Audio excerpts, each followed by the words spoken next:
I joined the National Party as a 6-year-old boy, handing out for my father at the Chinchilla Courthouse as he tried to become the member for Condamine. I am all that is the National Party.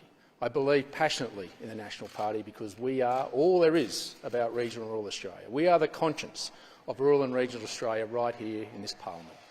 This is the proudest day of my professional life, to lead a party that over the last 40 years I believed in nothing else in. It has been the National Party that has guided me to who I am and what I am, the regional communities that I represent, but those also across regional Australia that I believe in.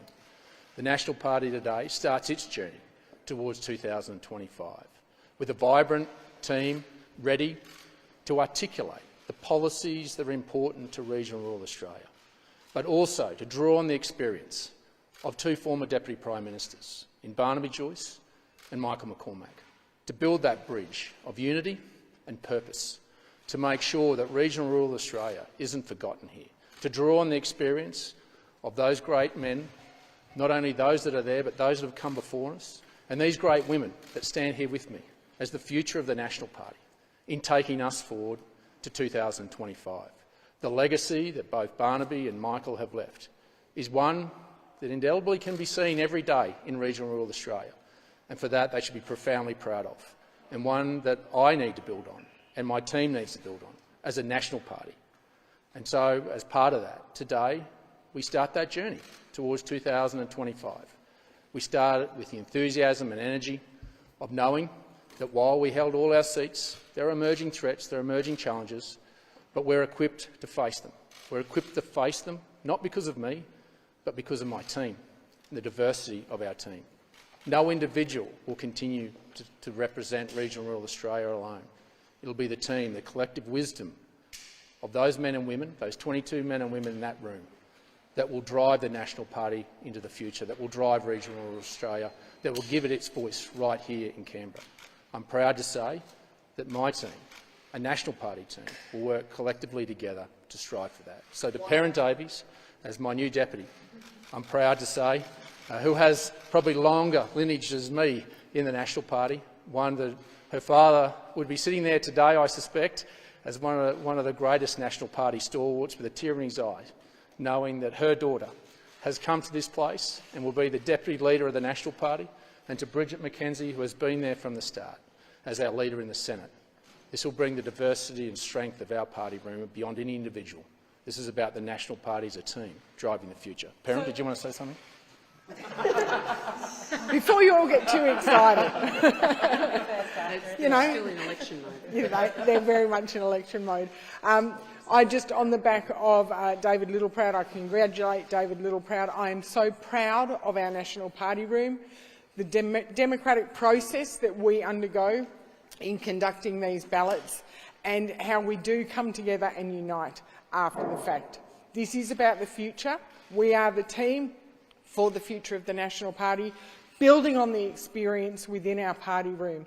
In 2019, we held all of our seats under Michael McCormack. This year, we held all our seats under Barnaby Joyce, and next time we will hold all our seats and some under David Littleproud. We are looking eyes on the future because we can't ignore the regions, because we're from the regions, and we need to make sure we've got 3 years to make sure we hold the new government to account and to make sure they don't forget the regions and they don't sell us short by doing deals with other parties and other interests. So my focus with David is eyes on the future, and we will continue to build and continue to be a very strong voice for the regions with our team. We are a diverse team, but the one thing we all are absolutely unanimous on is that the regions are vital for Australia's economic security going forward. Thank you. You'll be able to have your way in just a moment. I'm very, very proud to be re-elected as the National Party Senate Leader. I lead a fabulously diverse, talented, strong, articulate team, and in opposition, a lot of that fight is happening in the Senate. And so you'll see my senators take it up to the Labor Party and the Greens each and every day. Opposition starts today. One team, one dream. That is what we're all talking about. We are super excited about the team we've got together, about uniting our party for the betterment of rural and regional Australia, who have the most to lose under this Labor government. You're out on the election trail. How often did the Labor Party talk about rural and regional Australia? How often did they talk about their water policy, their decisions to ban key areas of agricultural trade?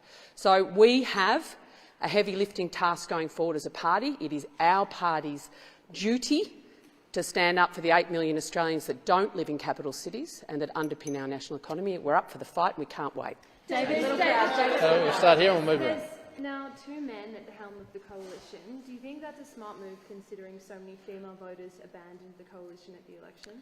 Well, there's 2 women standing behind me that are powerful and strong, and there's a woman standing behind Peter Dutton. The diversity of our room means that we can draw not only on men, but we can draw on the strength of these women that bring the experience of the regions together. This is about us as a party moving forward, not lurching to the left, not lurching to the right, but bringing this thing called common sense to Canberra. That's what the National Party believes in, and we can do that by creating an environment whereby both men and women put forward themselves in an environment that encourages that. And I'm proud to say that part of my leadership is 2 bright, articulate, powerful women. That's the National Party way. Given the Nationals do hold all their seats, why the need for change? What was your pitch? Well, this is a journey towards 2025. This is about us understanding that while we held on to our seats, there are emerging challenges and threats. And this isn't, well, I'll answer it. And this is not about the National Party lurching left or lurching right. It's using common sense and being in the sensible centre. That's where you win elections, not chasing extremities. And the National Party proved that when we signed up to net zero by 2050. And if we didn't sign up to that, let me just say, every Australian, Treasury modelling would have shown that capital markets had already factored in nearly up to a 3% increase in your mortgages, and your commodity prices would have gone down. So I couldn't look my people in the eye and say we can't be part of a global community, because if we're not part of the global community, then we don't make money. We're a nation of 26 million people. We produce enough food and fibre for 80 million people. So we have to trade with the world, and we don't always get to make the rules. But we did that in a calm, concise way, and now this isn't about anything other than the National Party being that voice here in Canberra to articulate the challenges but also the aspirations of regional rural Australians towards 2025. That's the team that we're bringing forward. Andrea. Thank you. Given the Nationals have increased their ratio on the coalition from 1 and 5 to 1 and 4, will you now be pushing for an extra spot in Cabinet? And secondly, will McCormack and Joyce form part of your shadow Cabinet? Well, look, we've just gone through a ballot. I'll now have a conversation with Peter Dutton. There are already conventions in place around quotas between our coalition, but obviously those are discussions. It's well beyond just positions. It's also about policy settings. There are clear values and principles of the National Party that we are now custodians of to lead and to make sure that as the primacy of that party room is respected, so too within the coalition it's respected, as we respect some of the values and principles that they may bring. And that's a good thing. That's a great thing to have diversity of ideas. We shouldn't actually think that that is a negative thing for our democracy, the fact that there are divergent views not only in our party room but also in the Liberal Party room. We don't want a cookie-cutter approach coming out of Canberra, and that's important to understand.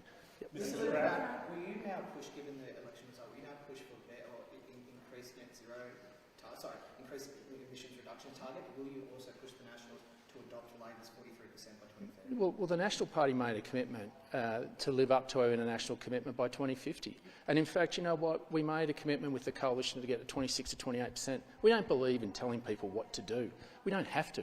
Australians have done it by themselves. We've reduced emissions by 20% since 2005, not because we've legislated. Well, if you want me to answer the question, that's normally what happens when a journalist asks questions, is you get to answer it. So we didn't have to tell people. We didn't have to legislate. We created the environment for the market to sort it out. Now, to come in with a big hand of government is not the National Party way. We've made an eminently sensible decision to be part of a global community. The global community simply asked us to sign up to net zero by 2050. And our plan is about technology, not taxes. It's about making sure that those people in regional rural Australia don't bear the brunt, particularly in agriculture, who have borne the brunt for us to meet Kyoto and meet Paris and had property rights stripped away but weren't compensated for it. That's not the Australian way. That's not the National Party way. We're a fair nation. And that's why I say what we bring to Canberra is common sense and equity. The coalition are now from Queensland. Is there any issue there that potentially becomes quite insular within the rest of the nation? Look, lines were put on a map 120 years ago. Modern Australia has evolved past that. While I live in Queensland and Peter Dutton lives in Queensland, you don't win elections being parochial about your own state. It might work being a premier, but political parties and political leaders have got smarter than that. And so you've got to understand the nuances across every state and make sure that your broad church of your party room is engaged in that policy setting. And that's what we'll continue to do. So I think really that's a Canberra bubble situation. Mr Zimmerman this morning on radio was blaming that kind of ban and Barnaby Joyce by extension partially for the losses that they endured in Sydney. I mean, are you going to try and rein in that from his diverse views, and how will you kind of move forward on climate? Yeah, well, we are moving forward on climate. We made that commitment, and the Australian economy is moving forward on that. We don't need to legislate to do that. The economy is doing it themselves. Look, I'm not going to get into commentary and gratuitous advice from the sidelines. There's a lot of emotion going around at the moment. There's a lot of people that are hurting, that have lost their job, and we've got to respect that. And part of the process in terms of us moving forward is to understand and to actually try and make sure that as a collective unit, whether that be with the National Party and then subsequent to that in the coalition, make sure that we can clearly enunciate where we're moving forward, how that will change the lives of not only people in metropolitan Australia but in regional rural areas. I know there's emotion, but now's not the time to get into personalities. The National Party under your leadership be open to considering Labor's proposal to implement the Uluru Statement of the Heart and enshrine a voice to Parliament for Indigenous Australians in the Constitution? Well, look, one of the greatest things about our National Party that we've seen today, that we brought into our room today, is this wonderful woman called Jacinta Price. And I'm proud to say that Jacinta Price, as a strong Indigenous woman, will be part of that conversation. In fact, under my leadership, we'll make sure that she is part of that conversation, and that we need to hear and we need to have those strong voices. And we'll have Jacinta at front and centre in working constructively with the National Party and the Labor Party and the Liberal Party. But we need to work through those details. But I think the beauty of what we've been able to achieve during this election is to bring in Jacinta Price into our party room that will give us guidance and give us clarity so that we can get an appreciation of First Australians, Indigenous Australians' aspirations moving forward. Mike? Are you going to stay in the coalition? Can you commit to that? Well, those are obviously discussions we have now, and that's the normal situation. Obviously, you've got to appreciate the National Party can't win an election by itself, and the Liberal Party can't win an election by themselves. They need us. We need to work together. And so a sensible centre is where you win elections, not chasing extremities, going down rabbit holes, chasing extremities don't work. So obviously we will work constructively with our coalition partners to make sure that those values and principles of that party room that I now represent are clearly articulated, are respected, as are theirs. And that will be some give and take. That'll be something that we constructively work through and have constructively worked through for many, many years. One more. Just on Labor's 43% target, what do you think that means for rural and regional Australians, given that is going to be legislated at some point in the near future? Well, this is the risk. Who pays for it? Who pays for it? My job is to protect regional rural Australia. I don't think regional rural Australia are against us reducing emissions. We should get back to first principles. First principles is about reducing emissions. But you know what we did as a National Party? We didn't just look at this blunt instrument of reducing emissions. We came up with a world first of not just reducing emissions, but also improving biodiversity. That was the National Party, not any other party that created that. This blunt instrument of just debating carbon has been captured by the religion of this debate. This should have more common sense to it. And that's why I say we bring the common sense to this place. We don't believe that we have to mandate. We can actually incentivise and encourage, and I believe farmers should be at the centre of that. We should square the ledger for what they've actually had to pay for us to live up to our international commitments. And so that's the common sense way that the National Party will continue to deal with these issues. But you've got to be honest with the Australian people. You've got to look them square in the eye. You've got to tell them how you're going to pay for it and who will pay for it. And this is the problem we've got. They had a Me Too election, And now, after finding out they wanted to add a few add-ons, that we're going to potentially give up our AAA rating. This is something the Labor Party has got to be honest with the Australian people, and that's what we'll do. But we'll be protecting people from regional Australia. Last question. Mr. Littleproud, you are a part of the coalition. Would you expect then in 2025, if in city seats people are saying a vote for the local Liberal candidate is a vote for David Littleproud as a negative thing, as they did with Barnaby Joyce, that would be a failure? Would you hope in the style of your leadership that is not where we end up in 2025? Well, of course not. I want us to win. And so, you know, we've got to understand that we are part of a coalition and we can only win together. But chasing extremities won't win. It won't win us anything. The sensible centre will. Understanding each other's values, principles and aspirations is important. And that's what we'll do in a collective, constructive way as a National Party. That's what we've done for many years. But there'll be lines in the sand that we can't cross, and there will obviously be the lines in the sand they can't cross. But that's actually a good thing. That's the diversity of our democracy that we should embrace, not actually demonstrate that it's a bad thing. It's a good thing. But it's how you do that. It's a respectful way that we actually articulate that to regional people, but also to Metro. Thanks for having me. Any advice from Barnaby